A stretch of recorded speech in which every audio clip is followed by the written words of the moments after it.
বেরো। হ্যাঁ কাটা যাবে, নিচে রিসেপশন থেকে সিরিয়াল নিয়ে আসো।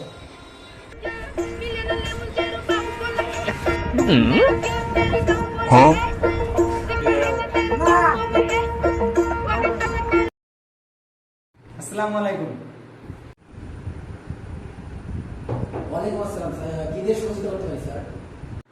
আমি একটু আসছিলাম চুল কাটতে, তো আপনার বস আপনার কাছে পাঠিয়ে দিল সিরিয়াল নেওয়ার জন্য। স্যার আপনি কোন কাটিং দিবেন কাইন্ডলি জানাবেন, আমি আপনাকে দেখাচ্ছি এখানে বসে।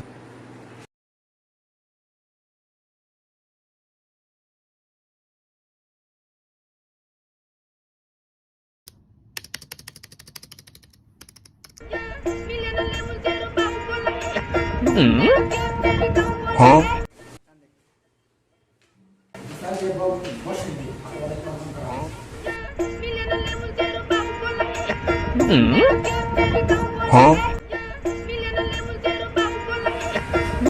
দেখেন তো ঠিক আছে? ওকে ঠিক আছে, বসো।